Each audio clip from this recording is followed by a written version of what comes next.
Hey guys, it's Jonathan, Wrestling Talking and Shop, and today we are in Central Florida. We are in Florida for the Royal Rumble, and we stopped by to pay at the National Cemetery, and we stopped by to pay our respects to a big, gigantic wrestler from the past, Hercules Hernandez. Follow me, and we'll come this way and show you his grave.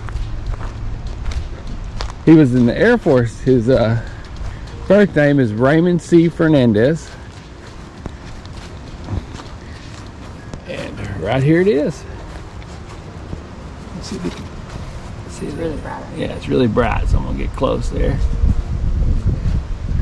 Alright, Raymond C. Fernandez. He served in the U.S. Air Force for 3 years, which we can see he was also known as Hercules Hernandez. His full name was Raymond Constantine Fernandez. He was born in New York City. And some of his ring names were Hercules Hernandez, the Masked Assassin number 2, the Mighty Hercules, Mr. Wrestling number 3, Super Invader. He, let's see, he was born in New York City after his mother passed away from cancer when he was 6. His father relocated the family to Tampa, and he kind of started his wrestling in high school as an amateur wrestler, and then went into the United States Air Force. And he was trained to wrestle by Hiro Matsuda, and he started wrestling in 1979. He started performing in Florida and Texas territories as Hercules Hernandez, and in 82 he joined the NWA Central States Territory out of Kansas City and promoted shows all across like the Midwest. And he teamed up with Dewey Robertson and won the Central State Tag Team on 2 occasions. They beat Mike George and Mark Romero both times, and he also held the Central State TV title for a little over 6 months, winning it and losing it back to his rival Romero. His other 2 notable feuds in the Central State Territories were with Manny Fernandez and Harley Race, which battling with Harley Race really gained him a lot of attention because of Race's former NWA World Championship holding. And the feud began with Race because he had an issue with Oliver Humperdinck, and one of the matches, the two had the stipulation if Race won, he would get 5 minutes inside of the steel cage with Humperdinck, and so he used the brass knuckles and was disqualified, which meant that they did the cage fight, and then Hernandez ran to the ringside and beat him up and then threw him in the ring.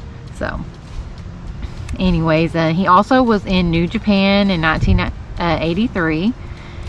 He worked in Jim Crockett Promotions, was paired with Jody Hamilton, and became the Masked Assassin number 2 with a gimmick that's been played by several other wrestlers over the years. He competed at the first ever Starrcade, beating the team of Rufus R. Jones and Bugsy McGraw. And Fernandez's run as one of the assassins ended a year later, and as he was unmasked by Jimmy Valiant. In Mid-South Wrestling in 1984 to 85, Fernandez moved to the Bill Watts Mid-South promotion. He would once again don the mask as Mr. Wrestling number 2, and recently turned on his team partner Magnum TA and became a heel. And Mr. Wrestling number 2 renamed himself as Mr. Wrestling. Let's see, Fernandez was once again unmasked and competed as Hercules Hernandez and feuded with Hacksaw Jim Duggan under the tutelage of Jim Cornette. He also joined Skandar Akbar's stable, Devastation Incorporated, alongside future WWF co-worker Ted DiBiase. And then he went into Championship Wrestling from Florida in 1985, and this was a huge part of his career there. He was a big staple in the Florida wrestling.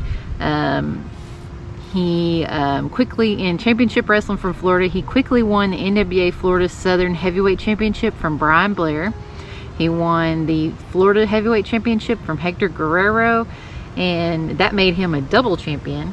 And then he was fired from there, and he also had a lot to do with Wahoo McDaniel. And then he was signed to the World Wrestling Federation from 85 to 92, where he debuted being managed by classy Freddie Blassie.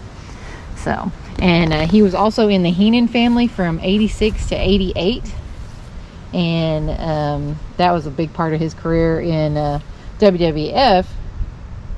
Who did he face at WrestleMania 3? And let's see. WrestleMania 3 at the Pontiac Silverdome. Let's see. I know he was a part of the Heenan family and was Also, a big part of he had a tag team. That's basically what I remember from, was the tag team with what was his tag team? Power and Glory. Yeah. What was his tag team partner? Does it say who it was? Tag team partner was Paul Roma. Paul Roma, Yeah. Power and Glory. And he used to come out with that big chain on. He was a gigantic guy. In his last match, what was his last WWF? Or after his final appearance was at SummerSlam. Well, after SummerSlam 91, Roma left WWF, and then Hercules spent the rest of his time jobbing. He lost to like the Bushwhackers, Neidhart, Right. And Hercules lasted nearly 40 minutes in the 91 Rumble, and then in 92 he lasted less than a minute. Yeah. So, Then he went and on his to last match was against Sid Justice at Madison Square Garden, where he was squashed in under a minute. So, and I think it said he was clearly frustrated and fed up, and he took a power bomb and no-sold it. So. And then he went on to WCW. Did he do any independence? Has he done anything in the later? He did work for New Japan in 93 to 94. And then his later career, he wrestled for International World Championship Wrestling from 93 to 99. World Class Championship Wrestling? No, it's International World Class Championship Wrestling. WCCW. WCCW. So, and then he also wrestled in the American Wrestling Federation. So, and he married his high school sweetheart, Debbie, in 1974. Or, well, he met her in 74, and they were married in 76, and he had 7 children. So, he did pass away from heart disease, but I mean, he sounded like he lived a very there you go. long life, and he was also managed by Slick and whatnot. And there you have it, guys, from the National Cemetery in Central Florida. Thanks for watching. We appreciate you. Like and subscribe. Hit that notification bell.